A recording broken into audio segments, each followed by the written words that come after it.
यही गुप्त नवरात्र का व्रत, इसी आषाढ़ी नवरात्र का व्रत मां जानकी ने करना प्रारंभ करा। और करो आराधना, कुछ नहीं तो एक फूल तो शंकर को चढ़ाना चालू करो, कम से कम एक पुष्प तो चढ़ाओ। जिसको लगता है कि मेरे परिवार में कोई दूसरा व्यक्ति हस्तक्षेप कर रहा है, या मेरा पति किसी पर नारी के साथ में रह रहा है, या नारी किसी पर पुरुष के साथ में रह रही है, तो माखन थोड़ा सा प्रतिदिन मां जगत जननी के मंदिर में अवश्य समर्पित करें। 9 दिन तक समर्पित करोगे, कैसा भी दोष होगा, कैसे भी ग्रह होंगे, वो सब हट जाएंगे और जीव आपका हो। ये वो नवरात्र है जिसमें प्रेम आनंद बढ़ता है, स्नेह बढ़ता है। ये वो नवरात्र, ये कोई साधारण नवरात्र नहीं है। भाई भाई में अगर द्वेष हो रहा है, विवाद चल रहा है, अदालत में बात चल रही है, कोई समझौता नहीं हो रहा, एक दूसरे से बातचीत बंद है, करो नवरात्र। यही गुप्त नवरात्र धारण करो। 9 दिन कुछ भी आप बाबा को पुष्प समर्पित करो। फूल लगता क्या है, कोई यहाँ लिखा तो आनंद रामायण में ये थोड़ी लिखा कि एक सोने की अंगूठी समर्पित करो, उन्होंने तो लिखा पुष्प, केवल पुष्प, केवल पुष्प, इससे ज्यादा कुछ नहीं। भगवान को दीजिए। कोई कामना है आपकी नहीं हो रही, कल की अमावस्या हो जाना, बाबा को रिझाओ, उसको मनाने का प्रयास करो, प्रकट हो। 2 गुप्त नवरात्रे होते हैं, थोड़ा ध्यान देंगे। 2 गुप्त नवरात्रे होते हैं। एक गुप्त नवरात्रा यही माघ के महीने में आता है। श्रृंगी ऋषि ने इस गुप्त नवरात्रे का बड़ा वर्णन किया।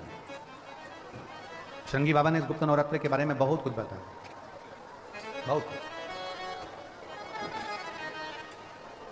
श्रृंगी बाबा गुप्त नवरात्रे के लिए कहते हैं कि अगर इस गुप्त नवरात्रे के अंतर्गत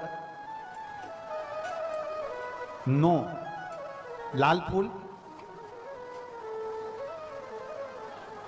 और 5 श्वेत पुष्प, ये दोनों, लोग कहते हैं गुप्त नवरात्रे में हम देवी की आराधना करें, गुप्त नवरात्रे में हम भगवान की आराधना करें, पर शिव महापुराण की कथा कर रही है, भगवान शंकर का चरित्र कथा है।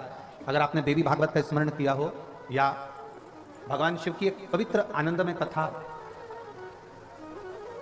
स्कंद पुराण के काशी खंड में अगर सुनी हो, या उसमें भी नहीं पढ़ पाए हो, तो श्रृंगी ऋषि के चरित्र में आता है।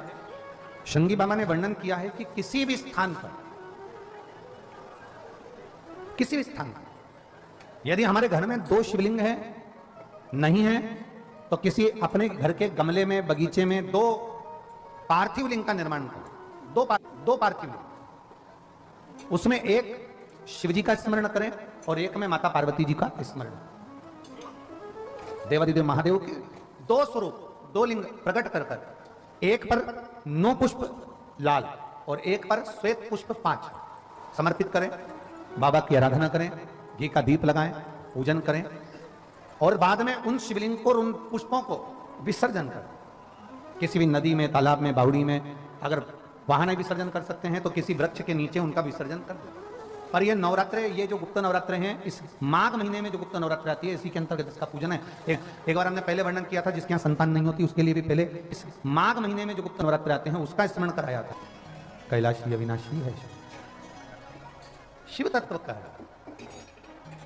आप जिस भाव से आप भगवान को रिझाते हो, भगवान उस भाव से अपने भक्तों के करीब पहुंचता है। भक्तों के यमुना जी ने पार्थिव शिवलिंग का निर्माण किया। केवल चाहे गुप्त नवरात्रे हो, चाहे सर्व नवरात्रे हो, केवल देवी की आराधना कर रहे हैं और सोचें कि हम माता जी की आराधना कर रहे हैं और माता जी हम पर प्रसन्न हो। शिव महापुराण की कथा कहती है, कोई सी भी नवरात्रे में अगर आप शंकर भगवान की आराधना के साथ देवी की आराधना करेंगे, तो शिव महापुराण की कथा कहती है महादेव, शिव और शक्ति दोनों ही कृपा जरूर करते हैं। ये निश्चित है, निश्चित है। केवल एक शिव की आराधना कर लेना या शक्ति की आराधना कर लेना, हम शिव और शक्ति की दोनों की आराधना एक साथ करें। हम शिव और शक्ति की दोनों की आराधना, दोनों की आराधना, परंतु दिन भी मौका लग जाए, कभी नवरात्रे पड़े, चाहे गुप्त नवरात्रे हो, चाहे संपूर्ण विश्व को ज्ञात चैत्री और कुमार के नवरात्रे हो, पर हर नवरात्रि में आप एक विशेष ध्यान रखें, प्रत्येक नवरात्रि में, कि हमें शंकर भगवान के शिवलिंग की पूजन करनी है। और एक और बात समझ लें, 2 शिवलिंग का निर्माण नहीं भी कर सकते हैं तो एक शिवलिंग का निर्माण करें और उस शिवलिंग के पास में ही एक छोटा सा मिट्टी का ढेला रखकर मां जगत जननी जगदम्बा का भी पूजन कर सकते हैं। आपको नहीं बनाना 2 शिवलिंग, तो एक शिवलिंग, एक मिट्टी का थोड़ा सा। ऐसा नहीं है कि मेरी माता दुर्गा भवानी पिंडी के रूप में नहीं पूजाती हैं। अगर मेरी माता पिंडी के रूप में नहीं पूजाती तो वैष्णो देवी में 3 पिंडियां विराजमान नहीं हो पाती। जितने जितने शक्तिपीठ हैं, आप प्रत्येक शक्तिपीठ में दर्शन करने के लिए जाएंगे तो वहां पर भी आपको पिंडी का दर्शन होता ही है, प्रत्येक शक्ति।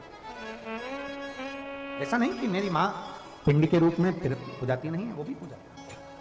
आप जिस भाव से भजेंगे, जैसे हम कहते हैं हमारे शहर में, हमारे सीहोर नगर में कुबेरेश्वर धाम कंकर शंकर की भूमि है, मतलब वहां जो गया है वो कंकर शंकर की आराधना करने के लिए गया है, कंकर शंकर की पूजन करने के लिए गया है। जिस व्यक्ति का कोई कार्य सिद्ध नहीं हो रहा है, कोई कार्य अटक गया है, मिलन नहीं हो रहा है, कोई अदालत तक में बात पहुंच गई है और मालूम पड़े संबंध टूटने वाला है, लग रहा है कि ये ससुराल वाले नहीं रख रहा है, या लग रहा है कि ये संबंध हमारा खराब होने वाला है, उस व्यक्ति को ये व्रत 9 दिन के धारण कर लेना चाहिए, जो माता जानकी जी ने वाल्मीकि बाबा से पूछ कर करा था, जो माता सीता जी ने वाल्मीकि बाबा से पूछ कर करा था। तो वाल्मीकि बाबा ने कहा, जानकी ऐ सीते सुनो, एक व्रत है, एक उपवास है, एक व्रत है, एक साधना है, अगर वो तुम कर लोगी 9 दिन तक तो ये पक्का है कि तुम्हारे पति का दर्शन तुम्हें हो जाएगा, तुम्हारे पुत्रों को भी तुम्हारे पति का दर्शन होगा, उनके पिता का दर्शन। ठीक है, क्या उपाय? कहा शिव मंदिर में जाइए, पहले दिन 9 फूल कमल के हो, जो मिल जाए, परंतु एक जैसे फूल होना चाहिए। ये नहीं कि आज तुमने गुलाब का चढ़ाया, कल कमल का चढ़ा दिया, परसों गेंदा का चढ़ा दिया, नरसों चमेली का चढ़ा दिया, फिर रात रानी का चढ़ा दिया, ऐसे फूल ना चढ़ाए, एक जैसे फूल 9 दिवस तक। सीते, हे जानकी, हे पुत्री, शिव मंदिर में जाकर अपने पति का स्मरण कर, कार्य का स्मरण कर 9 फूल प्रथम दिन घी का दिया लगाकर आप भगवान शंकर को कामना कर समर्पित करती हो। दूसरे दिन वही फूल दुगने हो जाना चाहिए 18। तीसरे दिन फिर 9 जोड़ लो, 27, फिर 9 जोड़ लो, फिर 9 जोड़ लो, जोड़ते जोड़ते 90 दिन 81, कितने हो गए? ऐसे पुष्प शंकर भगवान को समर्पित करना। 10वां दिन होगा, पुत्री शिव कृपा करेंगे और तुम्हें अपने पति का दर्शन जरूर होगा। कर सकती हो? सीता जी बोली, कर तो लूंगी, पर दिक्कत एक है। क्या? इतने में फूल चढ़ाऊं और फूल नहीं मिले तो? इतने में वहीं पर लव खड़ा हुआ था, पुत्र लव खड़ा हुआ था। उसने कहा, मां चिंता क्यों करती है, फूल मेला कर दूंगा, तो बस व्रत धारण कर। यही गुप्त नवरात्रि का व्रत, इसी आषाढ़ी नवरात्रि का व्रत मां जानकी ने करना प्रारंभ करा। और पुष्प लाने के लिए जब जाता, पहले 9 फूल तो आश्रम में मिल गए, दूसरे 27 फूल, 18 फूल भी आश्रम में मिल गए। धीरे धीरे धीरे धीरे जब 5 दिन हो गए, पुष्प की संख्या कम पड़ने लगी, तो लव को मालूम पड़ा कि मेरी माता को पूजन करने में दिक्कत हो रही है, पुष्प नहीं मिल रहा है।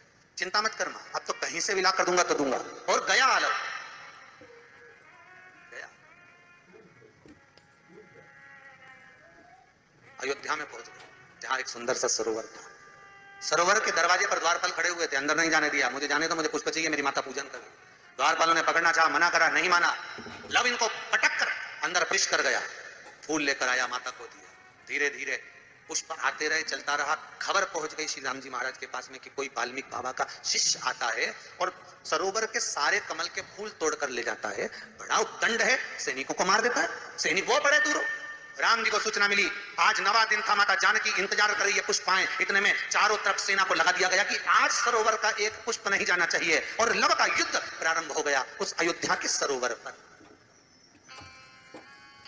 अंत में सबको पटक कर लव 81 फूल लेकर पहुंचे और मां से कहा, मां आज आखिरी का दिन है, शिव को रिझा ले। और माता ने शंकर भगवान को फूल चढ़ाया।